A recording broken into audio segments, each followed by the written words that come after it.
Halo semuanya, kembali di Pintu Hikmah. Semoga kalian semua selalu dalam keadaan baik ya. Buat kalian yang baru mampir, jangan lupa subscribe dan like kalau kamu suka konten Pintu Hikmah.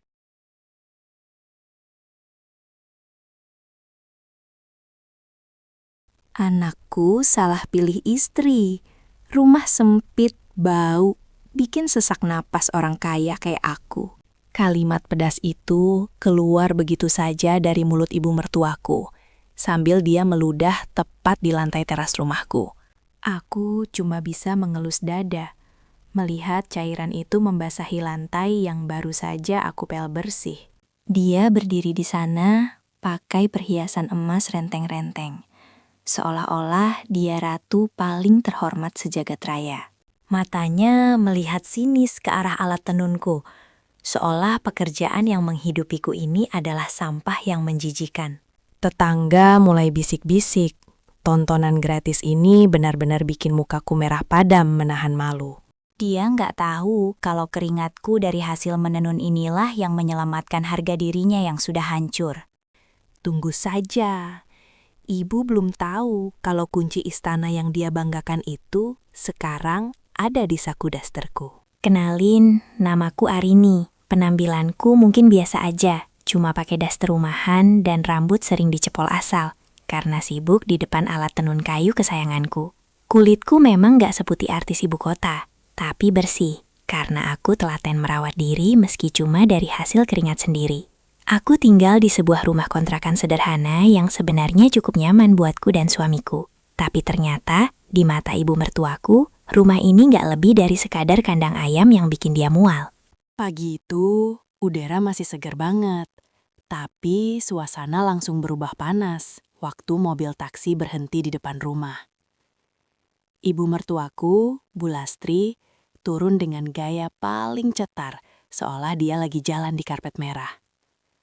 Perhiasan emasnya yang kuning mencolok itu berjejer dari pergelangan tangan sampai leher, bikin silau siapapun yang lihat. Dia menutup hidungnya pakai sapu tangan sutra. Matanya melotot tajam melihat jemuran kain tenunku yang lagi aku angin-anginkan di teras samping. Aduh, anakku benar-benar salah pilih istri. Rumah sempit, bau apek, bikin sesak napas orang kaya kayak aku. Teriaknya tanpa peduli ada tetangga yang lagi nyapu di depan rumah. Aku yang baru mau menyapa dan mencium tangannya langsung mematung di ambang pintu. Rasanya seperti disiram air es di pagi buta. Dadaku sesak banget, tapi aku mencoba menarik napas panjang, berusaha menelan bulat-bulat harga diriku yang baru saja diinjak-injak di depan umum. Nggak cukup sampai di situ. Bu Lastri masuk ke ruang tamu kecilku dan sengaja meludah tepat di lantai keramik yang baru aja aku pel sampai kinclong. Lantai kok kusam begini? Kamu nggak pernah bersihin rumah ya? Cuma tahu caranya main kayu di pojokan itu. Sindirnya sambil menunjuk alat tenun yang jadi sumber rezekiku. Air mataku sudah menggenang di pelupuk mata. Rasanya ingin teriak kalau alat tenun itulah yang bikin aku bisa beli laptop buat suaminya kerja. Tapi aku pilih diam. Dia terus muter-muter di dalam rumahku yang luasnya nggak seberapa ini, membuka tutup tudung saji di meja makan, dan mendengus jijik melihat menu tempe orak-arik buat sarapan. Anakku di rumah makan enak. Di sini kamu kasih makan makanan kucing. Kamu itu sengaja ya, mau bikin anakku sengsara. Cecarnya lagi dengan volume suara yang makin tinggi. Aku cuma bisa menunduk, meremas ujung dasterku sampai kuku-kukuku memutih, menahan tangis yang sudah di ujung mata. Tetangga sebelah rumah, Bu RT yang memang agak julid, mulai pura-pura lewat, cuma buat dengerin keributan di dalam. Aku tahu banget, setelah ini namaku bakal jadi bahan omongan di grup WhatsApp arisan komplek sebagai menantu yang gak becus urus suami. Rasa malu ini benar-benar menjalar sampai ke ubun-ubun. Apalagi Bu Lastri sengaja mengeraskan suaranya, seolah-olah dia lagi pidato di atas panggung sandiwara. Bu Lastri lalu duduk di kursi plastik satu-satunya di sudut ruangan dengan wajah yang sangat terhina. Seolah kursiku itu penuh kuman yang bisa merusak baju batiknya yang mahal. Dia sibuk kipas-kipas pakai tangan, mengeluh soal udara yang panas dan gak ada AC. Padahal kipas angin sudah aku arahkan maksimal ke arahnya. Kalau bukan karena terpaksa nunggu mobil dijemput, Aku nggak sudi napas di sini lebih dari 5 menit. Ketusnya tanpa melihat ke arahku sedikit pun. Aku mencoba menawarkan teh hangat sebagai bentuk sopan santun terakhir yang aku punya. Tapi dia malah menepis tanganku sampai gelasnya hampir jatuh. Nggak usah, air di sini pasti bau kaporit. Bisa rusak tenggorokanku yang biasa minum air mineral mahal. Tolaknya dengan gaya yang sangat angkuh. Aku cuma bisa menghalang napas, meletakkan kembali gelas itu ke atas meja kayu yang sudah mulai lapuk. Hatiku benar-benar hancur berkeping-keping diperlakukan kayak sampah. Di tengah suasana yang super canggung itu, ponsel Bu Lastri berbunyi berkali-kali. Tapi dia malah kelihatan panik dan buru-buru mematikan suaranya. Wajahnya yang tadi penuh kesombongan sempat berubah pucat sedetik sebelum dia kembali memasang topeng angkuhnya di depanku. Aku sempat melihat sekilas di layar HP-nya ada nama Bank BCA yang terus-terusan memanggil. Tapi aku nggak berani bertanya karena takut kena semprot lagi. Masalah kecil mulai muncul saat dia tiba-tiba berdiri dan menarik tasku yang tergeletak di meja, seolah mencari sesuatu untuk menutupi kepanikannya tadi.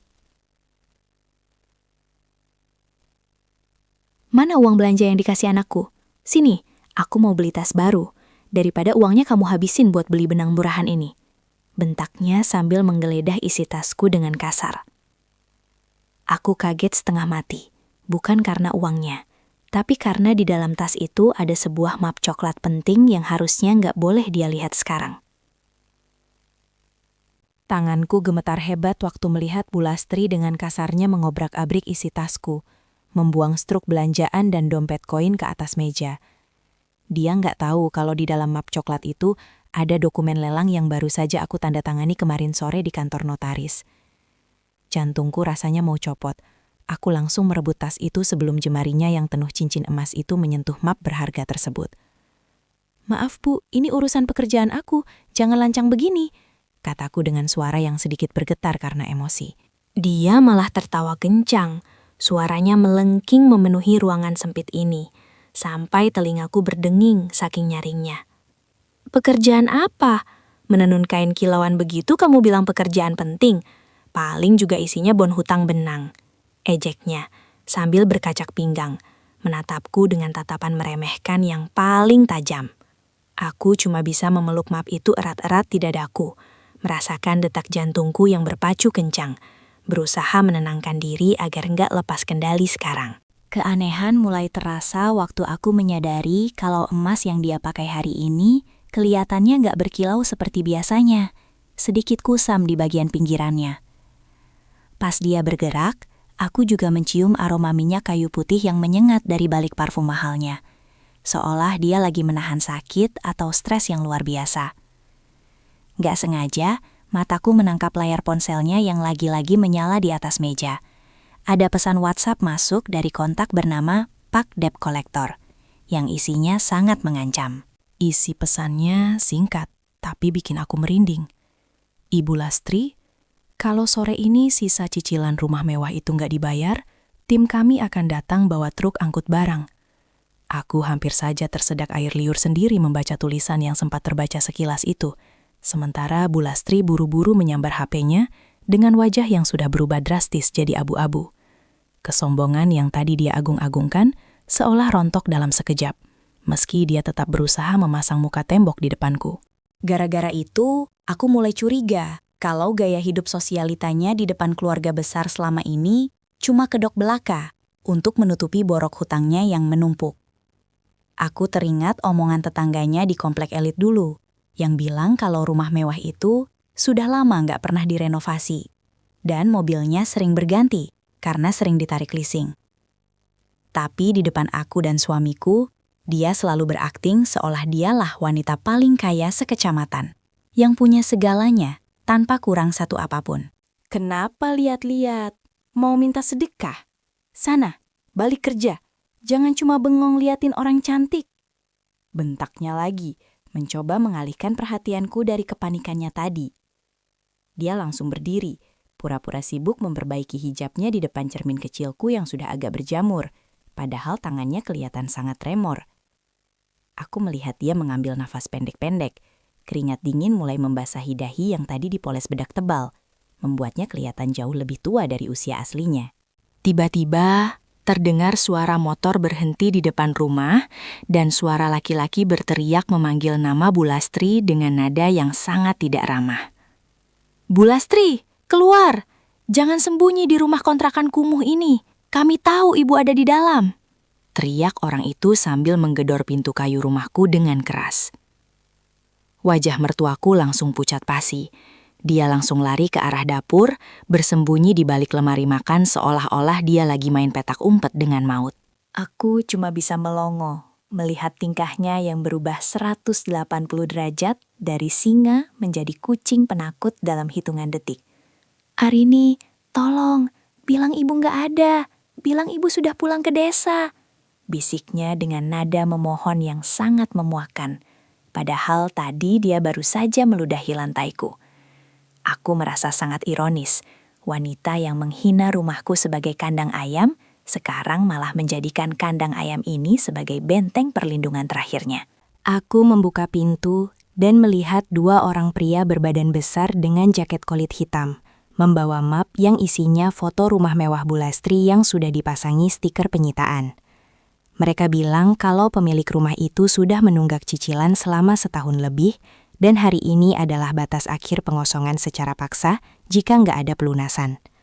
Aku mendengarkan penjelasan mereka dengan tenang, sementara dari balik lemari, aku bisa mendengar isak tangis tertahan dari mertuaku yang ketakutan setengah mati.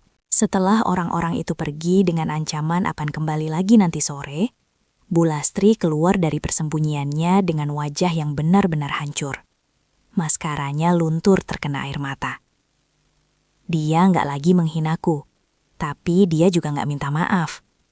Dia malah tertuduk di lantai yang tadi dia ludahi, sambil meratapi nasibnya yang sudah di ujung tanduk. Aku berdiri di hadapannya, memegang map coklat yang sedari tadi aku peluk. Merasa kalau waktu untuk membuka rahasia besar ini sudah semakin dekat. Aku cuma bisa berdiri mematung, melihat Bu Lastri terduduk lemas di lantai keramiku yang dingin, tempat di mana tadi dia meludah dengan sombongnya. Wajahnya yang tadi dipoles makeup tebal, sekarang luntur berantakan terkena air mata, membuatnya kelihatan benar-benar menyedihkan. Gak ada lagi sisa-sisa ratu emas. Dia terus meracau soal harga dirinya yang bakal hancur, kalau sampai tetangga di komplek elitnya tahu kalau dia diusir paksa oleh debt collector. Aku menarik kursi plastik, duduk di depannya sambil tetap memegang erat map coklat yang sedari tadi jadi incaran rasa penasarannya. "Bu, kenapa nggak jujur aja sama Mas Sese dari awal kalau memang kondisinya sudah begini?" Tanyaku dengan nada sedatar mungkin, mencoba menahan emosi yang masih meluap. Dia malah mendongak. Matanya yang merah menatapku dengan kebencian yang masih tersisa, di balik ketakutannya yang luar biasa. "Kamu tahu apa soal harga diri? Kamu itu cuma tukang tenun. Gak bakal paham rasanya jadi orang terpandang yang tiba-tiba jatuh miskin." Bentaknya lagi.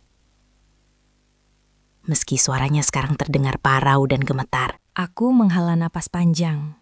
Rasanya percuma bicara baik-baik kalau hatinya masih sekeras batu kali yang sering aku lihat di sungai dekat rumah. Tanpa sepatah kata pun, aku membuka tali map coklat itu perlahan, mengeluarkan beberapa lembar kertas berkop resmi yang selama ini aku simpan rapat-rapat. Ada sertifikat rumah, surat pelunasan lelang, dan dokumen pengalihan aset, yang semuanya sudah dilegalisir oleh pihak bank dan notaris terkenal di kota ini. Aku meletakkan berkas kertas itu satu persatu di atas meja, tepat di depan mata Bu Lastri yang masih berkaca-kaca. Dia awalnya cuma melirik malas, tapi begitu matanya menangkap foto rumah mewahnya yang terlampir di lembaran itu, dia langsung menyambar kertas tersebut dengan kasar. Jemarinya yang gemetar menelusuri setiap baris kalimat, mencari celah atau mungkin berharap kalau ini cuma lelucon yang sengaja aku buat untuk menakut-nakutinya. Tapi begitu dia sampai di bagian kolom pemilik baru, napasnya seolah berhenti sedetik, dan wajahnya yang pucat makin berubah jadi seputih kertas. Di sana tertulis jelas namaku, Arini Pramesti, sebagai pemenang lelang dan pemilik sah atas aset bangunan dan tanah di alamat rumah mewah yang selama ini dia tempati. Dia menggelengkan kepala berkali-kali.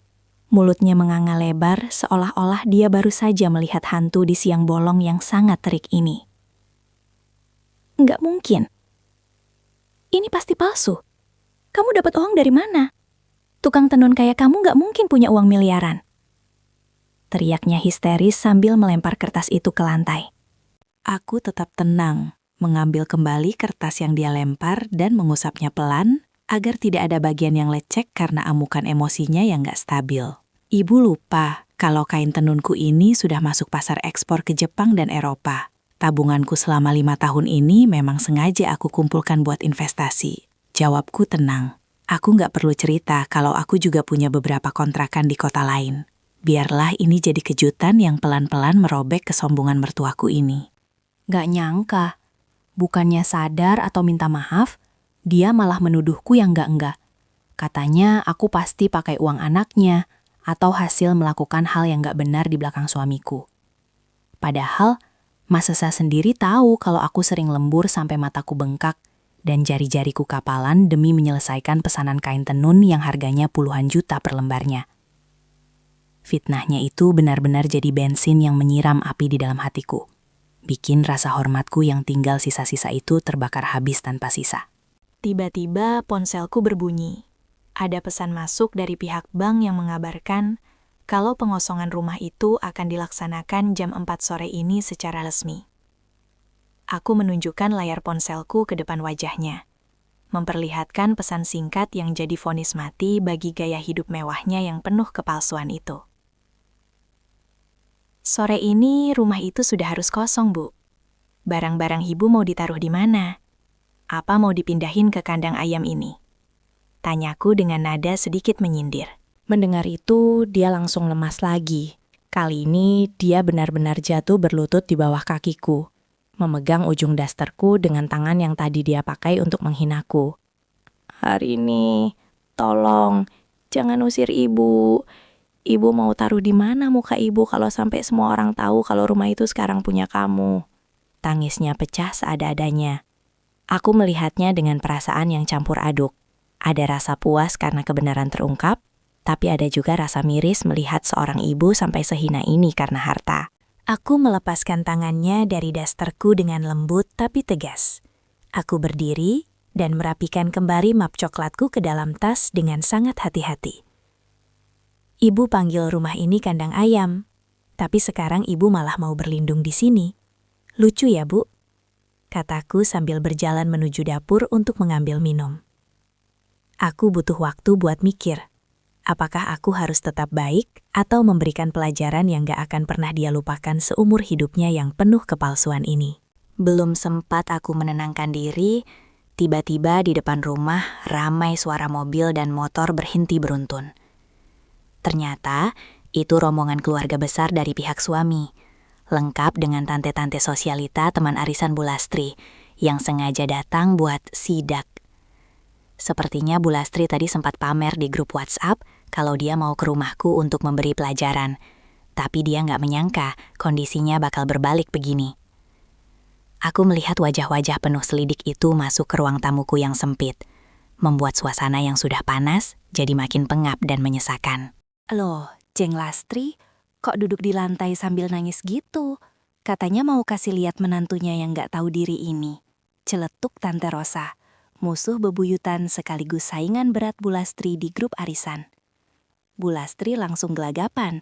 Dia mencoba berdiri dan merapikan bajunya yang kusut. Tapi sisa air mata dan maskara yang luntur gak bisa menipu siapapun. Dia mencoba kembali memasang tampang angkuhnya. Tapi suaranya bergetar hebat saat mencoba menjawab sapaan teman-temannya yang mulai saling berbisik. Aku sengaja diam saja di pojokan, membiarkan panggung ini jadi milik mereka untuk sementara waktu, sambil tetap memegang map coklat itu di pelukanku. Ini loh Jeng, Arini ini pelit banget. Masa ibu mertuanya datang cuma dikasih duduk di kursi plastik murah begini? Kata Bu Lastri, mencoba memutarbalikan fakta demi menyelamatkan mukanya. Tante-tante itu mulai melihatku dengan tatapan sinis. Ada yang menutup hidung pakai tisu. Persis kayak kelakuan Bu Lastri tadi pagi waktu pertama kali datang ke sini. Rasanya, kesabaranku sudah mencapai batas maksimal. Aku nggak bisa lagi tinggal diam, melihat drama kepalsuan ini terus berlanjut di bawah atap rumahku sendiri. Aku melangkah maju ke tengah ruangan, tepat di hadapan Bu Lastri dan gerombolan sosialita palsu yang sibuk mengomentari bau benang tenunku yang khas ini. Mumpung semuanya ada di sini, aku mau meluruskan sesuatu, biar nggak ada fitnah di antara kita semua. Kataku dengan suara lantang yang bikin seisi ruangan mendadak hening seketika. Aku mengeluarkan sertifikat rumah mewah itu lagi. Tapi kali ini aku buka lebar-lebar di depan mata Tante Rosa dan teman-teman Bu Lastri yang lain. Ibu-ibu sekalian, kalian pasti tahu kan rumah mewah di klaster Emerald yang sering dipamerkan Bu Lastri sebagai hasil kerja kerasnya? Tanyaku sambil menunjuk dokumen itu. Mereka semua mengangguk serempak. Sementara Bu Lastri mulai gemetar hebat dan mencoba merebut kertas itu dari tanganku. Tapi aku dengan sigap menghindarinya. Rumah itu sudah disita bank, karena cicilannya nggak dibayar selama setahun. Dan kemarin sore, rumah itu resmi jadi milik aku, karena aku yang menebus lelangnya. Ucapku tegas. Seketika itu juga terdengar suara tarikan napas kaget yang serempak dari semua orang yang ada di ruangan itu. Suasananya langsung jadi sangat heboh. Tante Rosa bahkan sampai mengeluarkan kacamata bacanya untuk memastikan kalau nama yang tertulis di sertifikat itu memang benar namaku, bukan nama Bu Lastri. Bu Lastri teriak histeris. "Bohong! Dia pasti pakai uang anakku. Dia itu pencuri." Tapi semua orang tahu kalau gaji suamiku sebagai karyawan biasa nggak akan cukup buat beli rumah seharga miliaran. Aku cuma tersenyum tipis, lalu mengeluarkan satu berkas lagi. Bukti transfer hasil ekspor kain tenunku selama 3 tahun terakhir yang jumlahnya fantastis.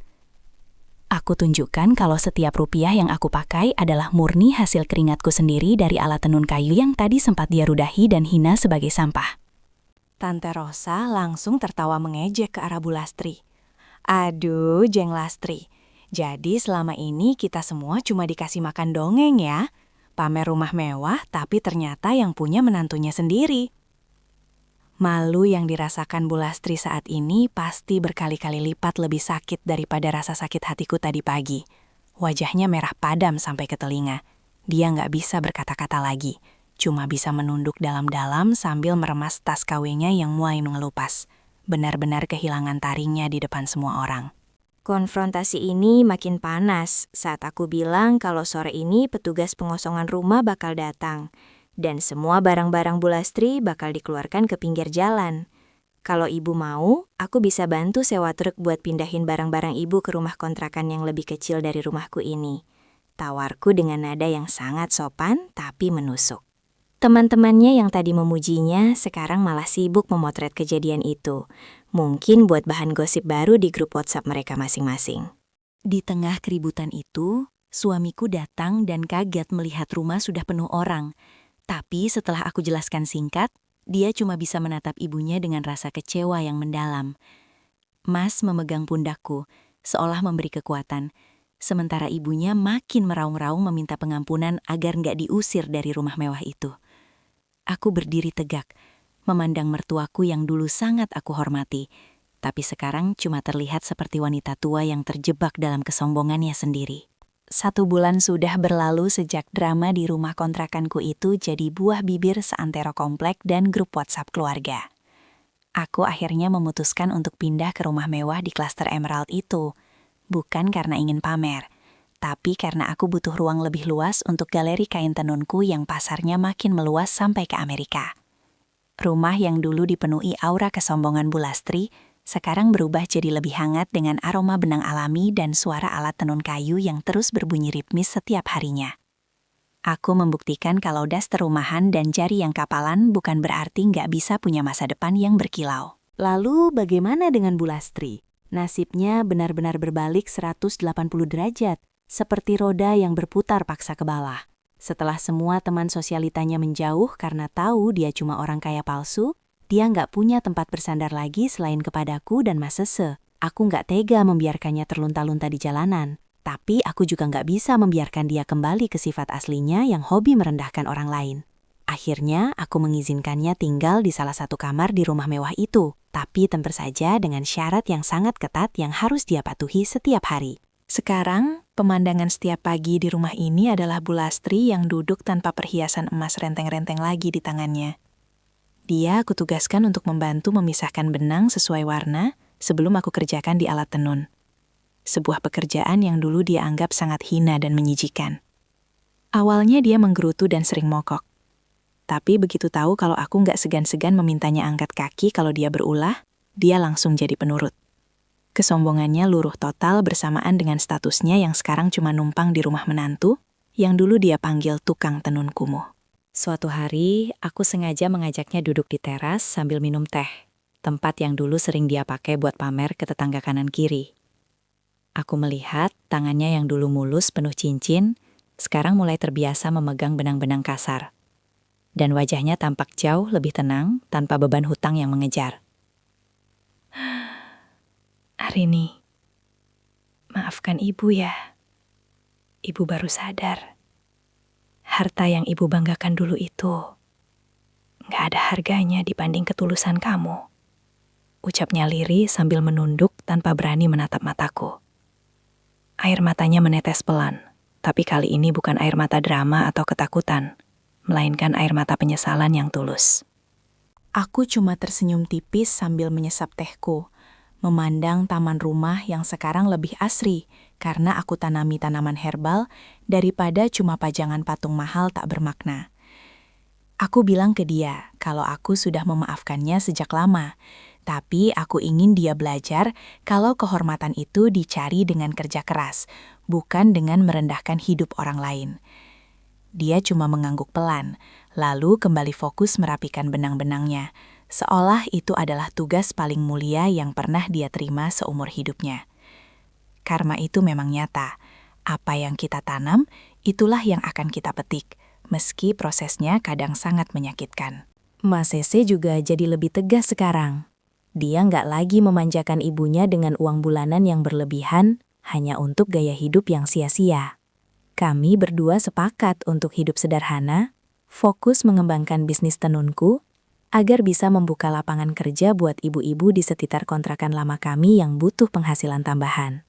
Rumah mewah ini bukan lagi simbol status sosial, tapi jadi pusat kreativitas, di mana kain-kain indah tercipta dari tangan-tangan yang dulu dianggap remeh oleh dunia.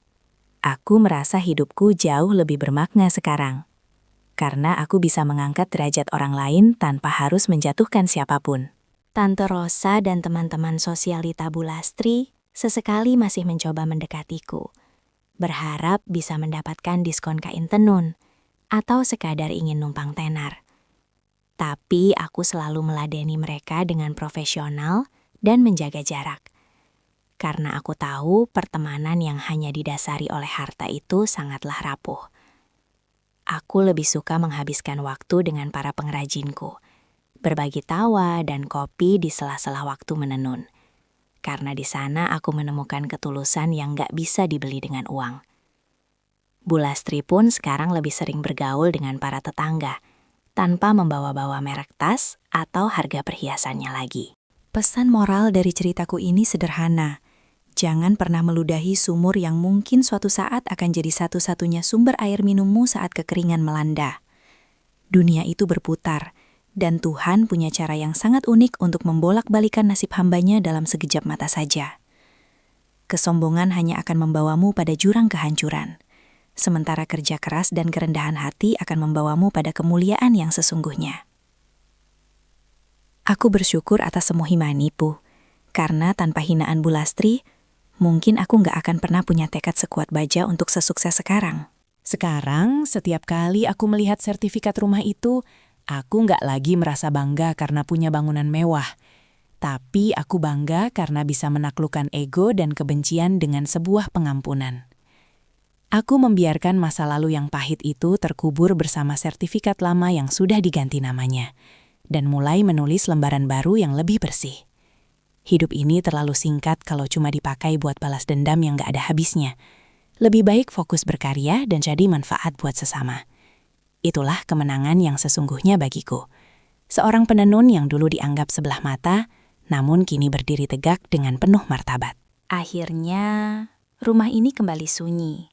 Hanya ada suara kicau burung dan bunyi kayu yang saling beradu, menciptakan melodi kesuksesan yang sangat merdu di telingaku. Aku kembali ke alat tenunku, menyusun benang-benang kehidupan dengan penuh rasa syukur, siap menyambut masa depan yang lebih cerah bersama orang-orang yang kucintai.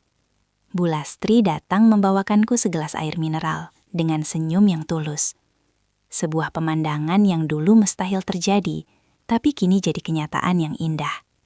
Selesai sudah drama kandang ayam ini, dan dimulailah kisah istana penuh cinta di atas helai-helai benang perjuanganku.